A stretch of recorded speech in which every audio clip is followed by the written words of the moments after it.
There are 2 minutes to be off.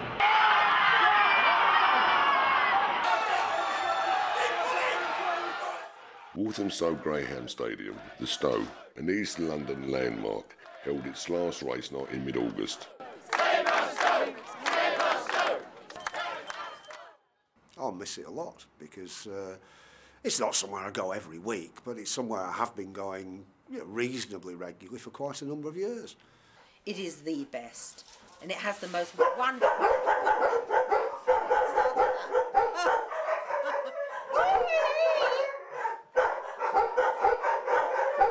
I go dog racing all over the country, and this is one of the most enjoyable tracks I've ever been to. And as I say, I started coming here when I was about 11 or 12, and I took to it even at that tender age. And Walthamstow to me has been part of my life. The atmosphere at Walthamstow is unique. There's nowhere like it in the world. The crowd noise, the reaction of people are having a great night out, the social scene of it. Even non-greyhound people have a wonderful night. They get behind the racing. It's a wonderful atmosphere. There's just simply nothing like it. It's simply the best. You can't imagine greyhound racing in London without Walthamstow Stadium. And it is so sad. You know, why something couldn't have been done to have kept it going, I don't know. Oh, I think there'd be some tears, and I think everybody would be upset. We're all going out for a drink after. We used to raise a lot of money for the Hackney Hospice. We used to have charity nights here on a regular basis. We often would raise £15,000. Walthamstow was attracted the biggest crowds out of any of the stadiums in the UK. Because this is the best one in the world. This is the best track in the world. There's no other track like it. It is the #1 in this country, and it's seen, if your top, same goes in any business, if your top tier goes, then you're in an awful lot of trouble, and there'll only be one greyhound track left in London. If you're paying to get in, far left-hand doors, far left if you're paying. Middle doors, 6-pack, starway, track pack, tickets, middle doors. Any other passes, far right, but if you're paying cash, over on the left if you're paying cash. The Stow was almost certainly the most successful and best greyhound stadium in the world. It was the flagship for dog racing in this country. It was to Walthamstow what the Eiffel Tower is to Paris. Mass entertainment used to mean cinemas, dance halls and greyhound racing. Not anymore. What made Walthamstow dogs such a fantastic night out, and the reason why celebrities flock to have their photos taken there, is that it had a great atmosphere. When the races were run, the atmosphere was electric. You don't get that kind of electricity with a video game.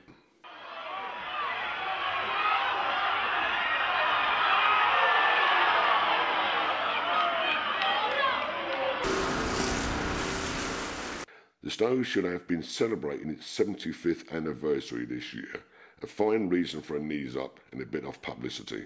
In the old days, the Chandler family, who have run the stadium since it opened in 1933, would not have missed the opportunity. But greyhound racing is not what it once was. In the mid-1940s, the dogs clocked up something like 50 million attendances, and there were 77 licensed tracks. Last year, only 3 million attended the 30 tracks that remain. The first nail in the coffin was legalised betting in the 1960s. Up to that point, the only way to make a legal bet was to go to a track. At first, when it was made legal, opening hours were highly restricted. Then came late-night opening hours of bookmakers, direct competition with the stadium. Finally, and perhaps worst of all, there was the abolition of the general betting duty in 2001. General betting duty taxed off-course gambling. It never applied to the on-course bookmakers. The tax was abolished because British bookies said they were being driven out of business by the internet. Gamblers could place a bet on their home computer without having to pay the tax. The government acted swiftly to save the bookies, but damaged the dog tracks. Since there was no tax benefit to actually go into the stadiums, many of the heavy punters stopped coming. Attendances dropped. Greyhound racing was at its peak of popularity during the wartime era, and in terms of the marketing of the sport and the PR around the sport, it really hasn't evolved very much since then. And I think the perception that it's old men coming down with a pint of bitter, and It's just not like that. The reality is that you see generations of families, you see young people out on nights out. You know, Walthamstow even had the nightclub attached to it, Charlie Chan's, which helped even more so attract a younger audience, and you'd see dozens and dozens of people going to the Greyhounds as a bit of a warm-up to going into the club on a night out. I think the people that have run it haven't kept up with modern times. They lived off the good old days and didn't move with development. It never moved with the 21st century. Could they have thought of anything else to put in its place on these free nights when it's not racing? Could they put in pop concerts or anything like that? I don't know. I don't know. Motorbike racing, stock car racing, there was a Sunday market. There are several things that they used to do which they stopped doing because they always thought, oh, it's Walthamstow, everyone will always come to Walthamstow. But you can't afford to be complacent in a modern world. There was no marketing, there was no TV advertising, there was no press coverage. They were never really made facilities. If someone came and did a rescue, like an evening out for a corporate entertainment, shall we say, they never bothered to go down there and make a big fuss of them, to incorporate them back. So when you're doing that, you know, you've just got no chance of getting that return business. That's what's wrong there. If greyhound racing is ever to halt the decline in greyhound popularity, it needs to introduce itself to a whole new generation who either aren't aware of it at all or have a complete misconception about the reality of the sport. And there's very few sports where you can get so close to the track and soak up the atmosphere. It's very accessible from a cost point of view. You know, how many places can you go out and for a tenner have something to eat, something to drink, place a few bets? I mean, it's cheaper than going to the cinema. What we could see as punters ourselves is that it's hypnotic. Once you've got through the door and you've seen it as a night out, any preconceptions that you may have had are completely shattered, and you're a real fan and an advocate. And what we did with our agency, which is 50, 60 people, all of a sudden these 50, 60 people started inviting their friends and our clients and telling everyone about it. I took my mum and dad there for a night out. I mean, they would have never gone to the greyhound racing had I not invited them. And once they went there, they loved it. And they went back again and again and again. In May 2008, the Chandlers announced that the stadium had been sold to property developers. The announcement caused outrage amongst greyhound enthusiasts.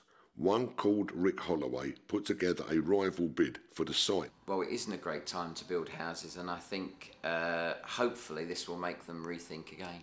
We need housing in the area, but you know, I don't want to see housing at the expense of everything else. No, there's too many houses in Walthamstow anyway. There's load of buildings gone on. Every time there's a space, it's built on it. Now, this would be nice to keep as a racing venue, basically. What we're saying is, you've come under pressure, and for a whole combination of pressures, you've just given up on this. And actually, there are lots of things it could do to change that place around. It's a community facility. Why do we get rid of another community facility just for more houses? We can do other houses. We've got plenty of places here where we can put up houses. Do we really need another housing estate? No. And to sell it to people who are going to have it as some sort of building, some sort of massive estate, when people can't sell houses anyway at the moment, I just don't see it at all. Attendances in the last 3 or 4 weeks have actually shot up because you've got people who are saying, oh, I'm going to go before it closes, even people who've never been there before. It's trebled our door takings easy. This place, this is just like a casino. It's made to print money. It is a money-making thing. Anyone that knows anything about dog racing, and especially if you've got a place like this, if you can't make money, then there's something badly you're doing wrong. The ones that are coming now are the ones that are jumping on the bandwagon because the place is closing. It's sad for genuine punters, and as I say, I live in Ruislip. I come all the way here. Getting planning permission should be quite difficult, since much of the site has been listed Grade 2 by English Heritage. The local council has scheduled the land as suitable for public assembly and leisure. In theory, the developer should have quite a problem getting permission. Another London stadium, Catford, is undeveloped 5 years after the last dog race was run. There's nothing you can do to stop a private owner selling their assets, and that's the root problem, if you like. The council maybe could do something using planning law, but you can't stop the actual sale. I think it was right to list it, and of course when that was done, and that was about 3 years ago, I think people hoped that this would be something that would stop the stadium being redeveloped for housing or industrial use. It's housing it's likely to be, I guess. But of course, it hasn't worked. At the end of the day, the listing isn't going to stop the stadium being sold and being redeveloped. I mean, it may mean that bits of it get preserved, but that's as far as it's going to go. And, you know, when you've got a place like this that's been there 75 years, and, you know, you talk to people from outside Walthamstow, you know, you talk to someone you've not met before, or where do you come from, and you say Walthamstow, and the number of people who recognise Walthamstow because of the Greyhound Stadium is actually a huge number. Lots and lots of people who've been there. I mean, just in the last few weeks since it was announced that it was going to close, I mean, I've had letters from all over the country. It's all part of our heritage, and we're losing our traditions very easily. It's one of those things that we want to try and keep going rather than closing them down.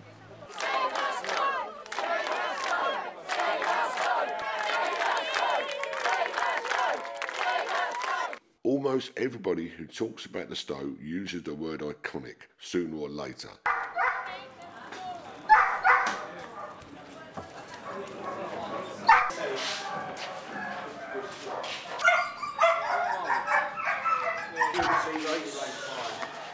There is widespread agreement that English heritage was right to list elements of the stadium to make it extremely difficult to bulldoze them. It's going to look very strange. It's going to look extremely strange. But if, you know, if developers are willing to build that and people are willing to buy it, then it'll happen. And how those kennels will be used in years ahead, I'm not too sure. But certainly the design is very iconic. It is quite unique, actually. I haven't seen anything like it. And I'm pleased that parts of the track will be preserved, whatever may happen in the future. A Save the Stow campaign held marches and organised a petition. Campaigners included local MP Neil Gerard and former Conservative Party leader Ian Duncan Smith, both Greyhound owners in their time. Mr Duncan Smith has a retired Greyhound. Neil Gerard owned a dog that ran at the track. At almost the same time as the Grade 2 listing was being announced, the local council was talking to developers about building houses there. A draft planning brief was even produced, giving a tacit nod to house building. And all we do at the moment in this area is get rid of one facility after another. The council is in a good position to talk to the housing developers, London and Quadrant. It knows them very well. L&Q took over a large number of council houses in the area. Clyde Lokes, leader of the Waltham Forest Council, was not prepared to appear on this documentary to put the council's point of view. A pity, since he could also have answered charges made by the Chandlers that the Stow had been forced to have far more staff than any other stadium as a result of unusual interpretations of health and safety regulations locally. No doubt the council acted in good faith. Planning officers were told that the stadium could not survive because it was unprofitable. It was impossible for them to check since talks were secret. Besides, everyone knew the Chandlers were experts when it came to running Greyhound stadiums. How could they be wrong?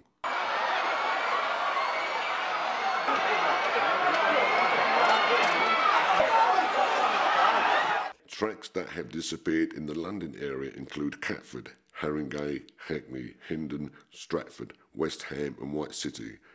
You can still visit Hendon and may even see the old dog there. They built the Brent Cross shopping centre on the site.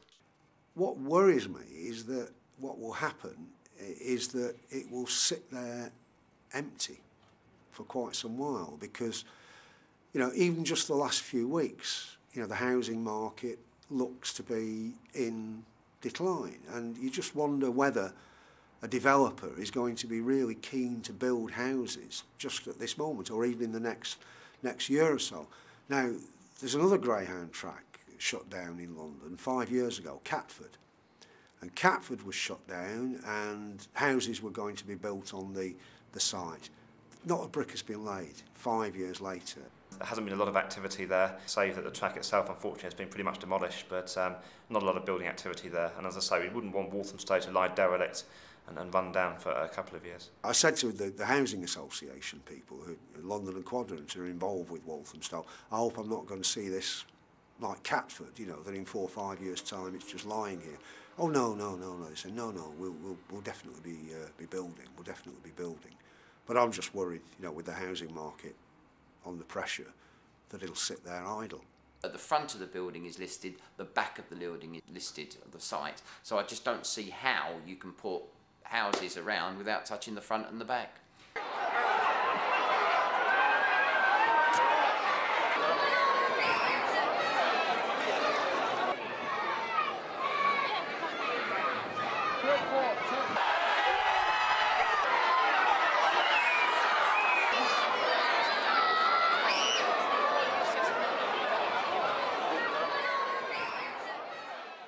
Bookie Tyler, an 89-year-old, one of a handful of bookies left at the track. I came here with the first day it opened with my grandfather. You never had casinos before, you never had betting shops before. It's all added to the taking it away from what we used to know as the on-course betting market. That's all been taken away from us. If you bet on the internet, on some of these betting exchanges like Betfair, you can do things like bet against a dog or a horse. You can back something to lose. And I think that has made quite a big difference, because you used to see people there who would bet quite big money. And there used to be a lot of bookmakers there, and there's only a handful now. Betting turnover on greyhound racing is at an all-time high, and greyhound racing is a hugely popular product with punters across the country, in betting shops, on the internet, or at the tracks themselves. About £2.5 billion is wagered off course alone on greyhound racing each year, so it's still hugely popular. The people that come on a Saturday night to the dogs are not gamblers, they come out for a social night out. You can come with a fiver. I mean, so you can have 10p on the tote, you can have a drink, you know, for a pensioner who hasn't got a lot of money. And let's face it, in this day and age where the cost of living is astronomical and everything's going up, you know, for £1 to get in a night, where can you go for a night's entertainment? Free some nights, not even £1. £1 tonight for the entertainment you're going to get tonight, the good racing that's on here tonight. Where can you get it? There used to be about 40, 50 bookmakers here. I don't know how many actually, but I would say at least 50. We've got 7. And it's not an easy business now. I've had 1,000 on many times. I can show you, just to, no you don't want to see, but I can show you, you know, some of my statements, and but you know, I like a punt, you know, I do like a bet. The last time I came, I won £60.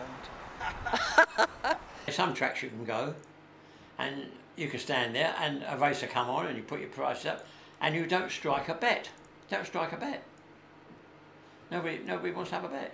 Other race you might take £30 or £40 on a race. I don't have £1,000.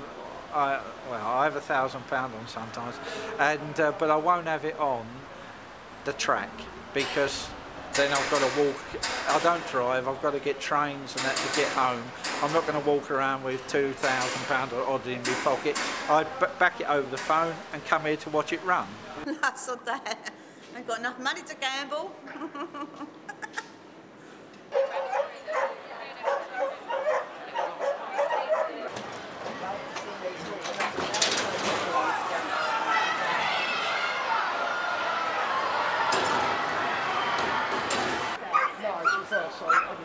Is that what you do?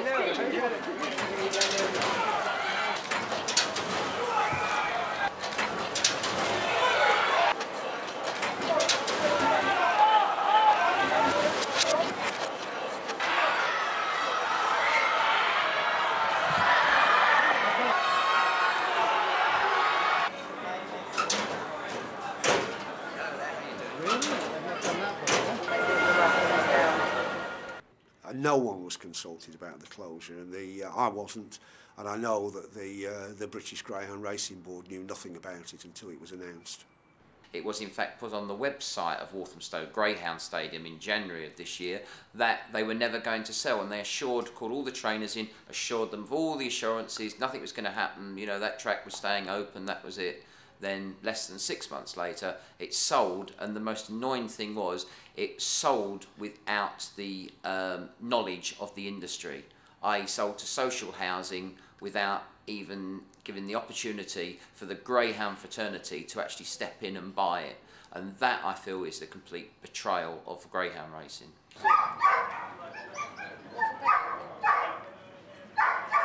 Nobody knows which architect was responsible for the universally acclaimed as iconic front and tote board with its giant neon greyhound.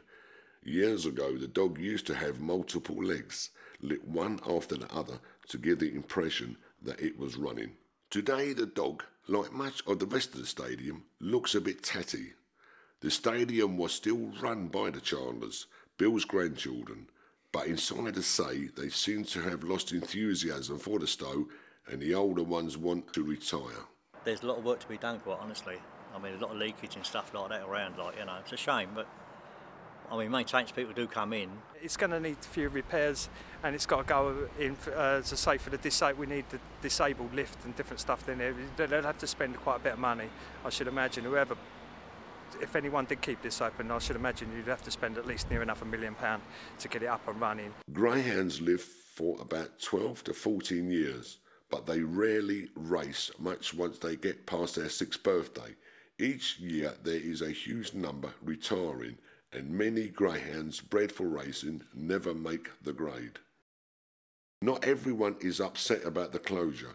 Animal activists have been campaigning to shut the Stow down.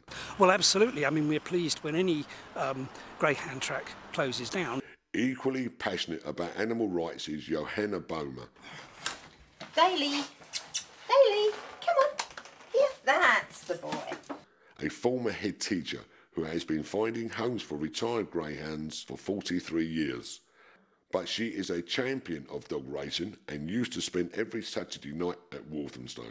Whereas before the majority were put down, now the majority are found homes. A track like Walthamstow, the big tracks look after the dogs. We have very strict welfare and integrity standards. And they were saying that I was cruel to dogs, I'd kill, there was a killing room in there and things like that, and I've never ever put a dog in my life. Some of the trainers do muzzle their dogs, not necessarily because they're vicious, but also because they're afraid of them hurting themselves. I mean, some of these dogs are worth £15,000 to £25,000, so the trainers are very often extra careful. But coming into a kennel like this, you can see the real temperament of the dog. As I say, there's 48 here. They come in here, they don't know any of the other dogs, they just get on with them immediately. We very seldom use a muzzle, except when we're walking them out on the field. No, they're the most pampered species of dogs you can think of. All this nonsense about how they're ill-treated they are, that's a great lot of nonsense. You look at a great racing ground, their tails are wagging, their eyes are alert, their whole body is, you know, really wanting to go. And when you look at a greyhound, a good greyhound in full flight, I don't think you can find a better sight.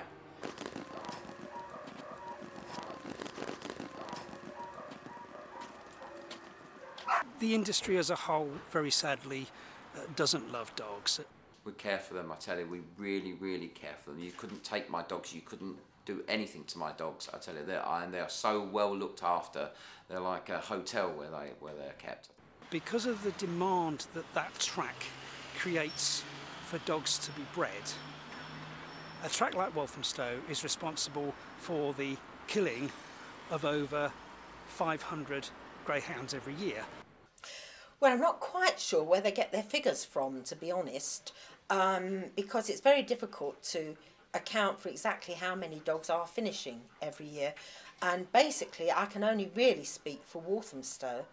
And the Walthamstow dogs have, for years now, come into the system and been rehomed. They're either kept by the trainers, if they're really, really good, obviously they go stud dogs, brood bitches. Alternatively, some of the owners take them. I mean, some of the owners do actually take them home themselves. There are some very good owners.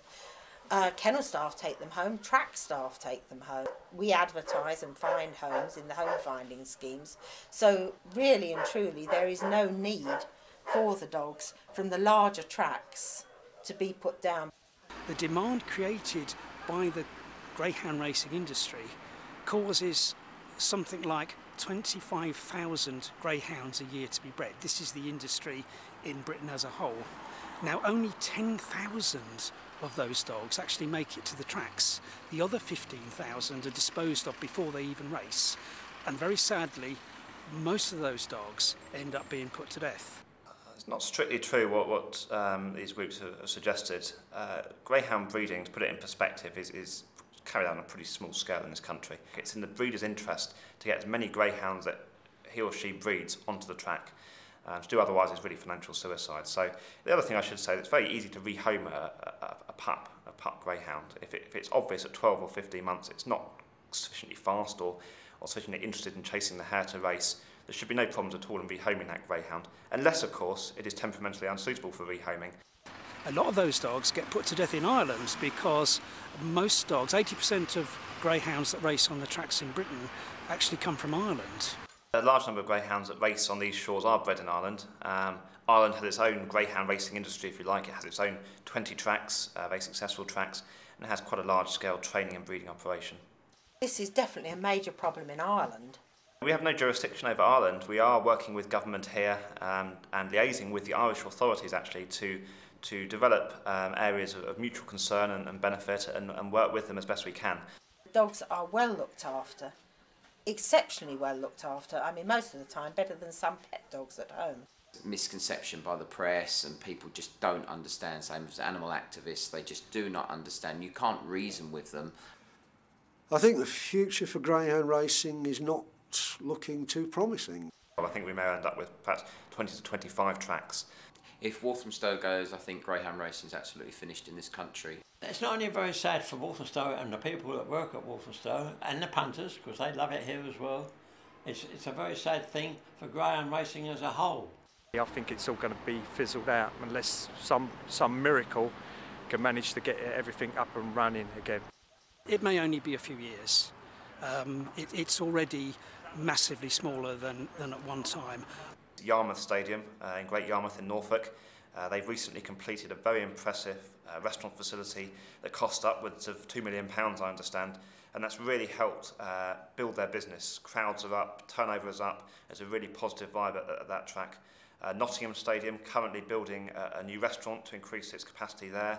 Kinsley Stadium in Yorkshire, in a small mining village, great track there, again new corporate facilities, new restaurant facilities, really helping to safeguard the future of the track. And then further south at Peterborough, a similar story, and even at Wimbledon, a £100,000 investment recently. The track at Reading's due to close later in the year, so that'll be 28. And in terms of London, after Walthamstow closes, the only other track in the sort of what you might call the London postal area is Wimbledon. With Walthamstow closing, that really signals the end of the sport as a whole, which is an even bigger loss. Muriel Topham sold Aintree to developers some years ago, and the horse race industry united and stopped the development, just like we are going to do. Save our Stow! Save our Stow!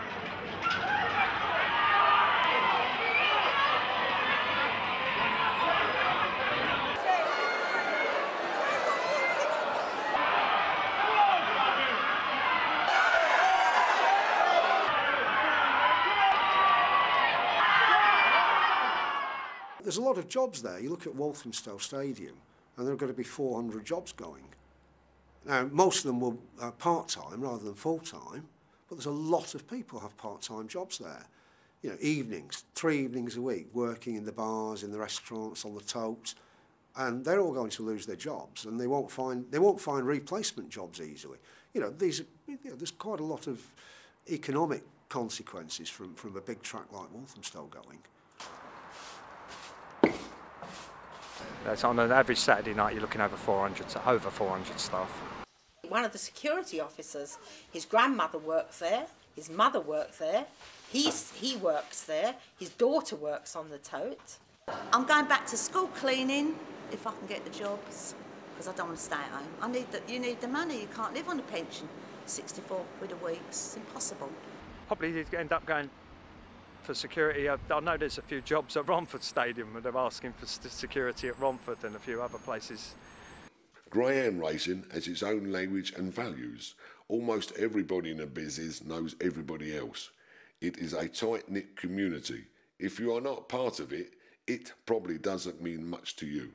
But the fascination with dogs and hares goes back a very long way. Some ancient people said that there was not a man in the moon, but a hare.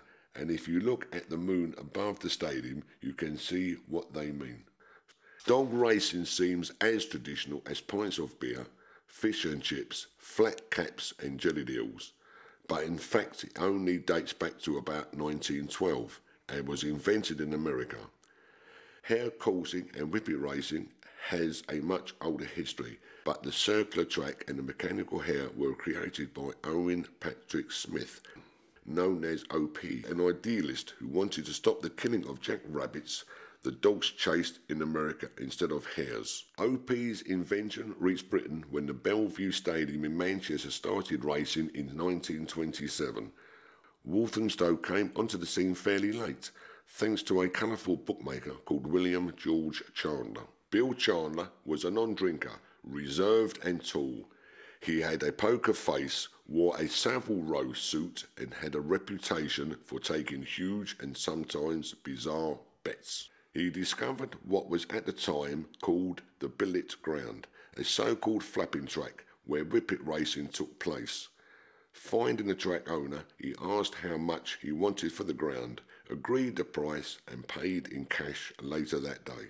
The man that started this was the grandfather of the people that are here now. That is old Bill Chandler. He was a director of Hackney Wick Stadium. Rumour has it that the directors of Hackney Wick Stadium fell out, and he was so annoyed over it all that he vowed to build another stadium, which he did. He built this one, which opened in 1933. Now, he was the governor. He had 7 sons, I believe it's 7 sons and a daughter. He was a big gambler, big card player, and obviously a very strong man. And he built this up, and then when he died, his son Charles took it over, and he was the managing director. I had the utmost respect for that man. He was Walthamstow Stadium through and through. He would stand no nonsense. He could talk with lords and ladies, or he could talk with the villains. Whichever way he wanted to talk, he could talk with them. But his baby was Walthamstow Stadium. And a very, very fair man, but would stand no nonsense from anybody. And his word was law. And now it is different. I've got 8 directors, and of course all directors don't agree with everything. Although some of the Chandlers are retiring, the Chandler name will continue to be associated with gambling and dog racing thanks to Victor Chandler. Victor was one of the bookmakers who helped create the internet betting industry. His business is said to turn over more than £1 billion in 160 different countries. In fact, he probably could have bought the Stow and kept it going. Major bookies, Coral, Ladbrokes and William Hill, each own 2 tracks and make a very good job of running them. Some hoped Victor Chandler could have been the first internet bookie to join the club.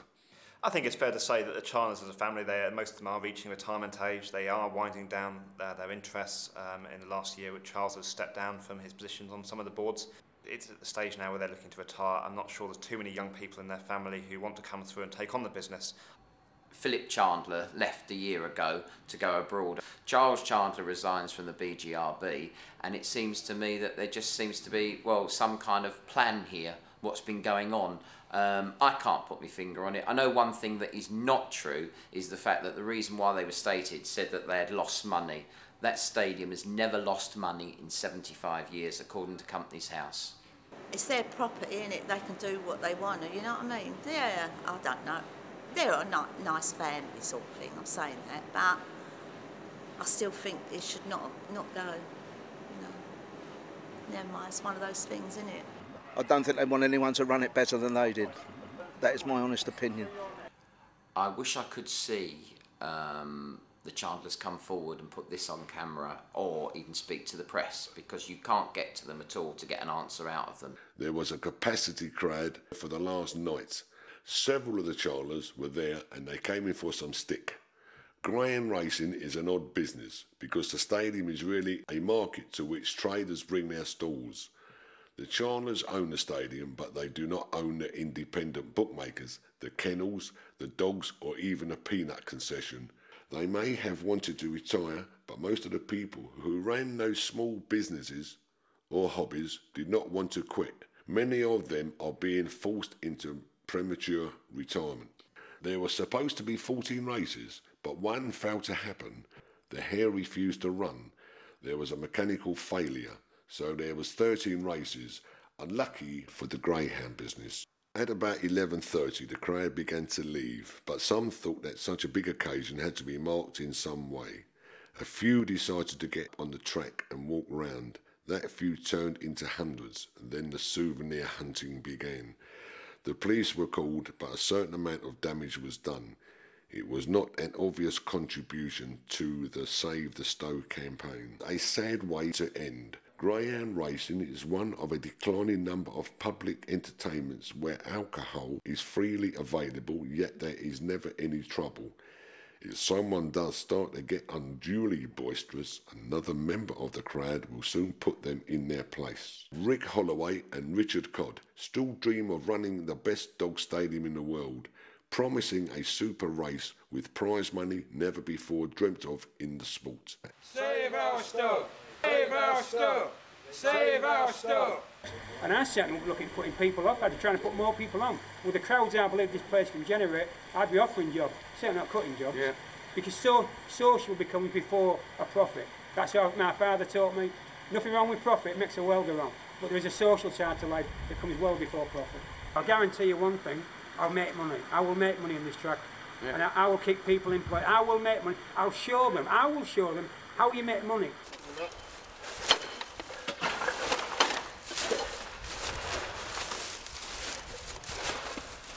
Most of those who have been privileged to spend a pleasant evening in the summer sunshine at the Stow will be sorry the place has gone, even those who have lost a bob or two from time to time.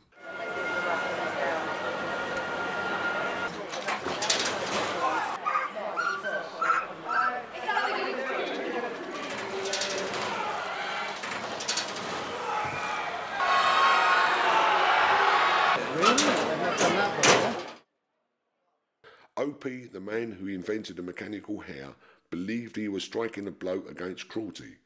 He saw greyhound racing as a way to stamp out a cruel sport like hare coursing, but that was nearly 100 years ago. Maybe in the 21st century we have different values. If so, anglers and pigeon fanciers had better watch out. After the excesses of the last nights, there was still the cleaning to be done. My name is Brian Elford and I worked there for 31 years managing the car parking. Murder, isn't it? They're going to demolish it, but I want to see it all clean before they do it, because everything's going to be sold. Chippers, ovens, they're all going to be sold. Everything's going to be sold. But all the tickets have got to be cleared up out here and that. No, I'd rather sort of go with it being clean. Very sad. Very sad.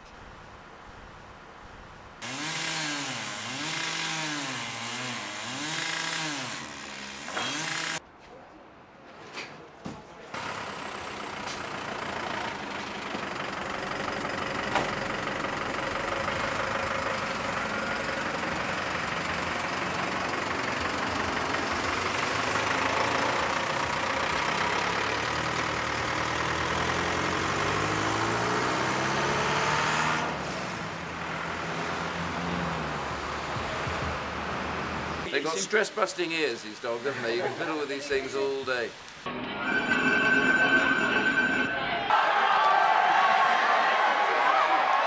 There are 2 minutes to the off.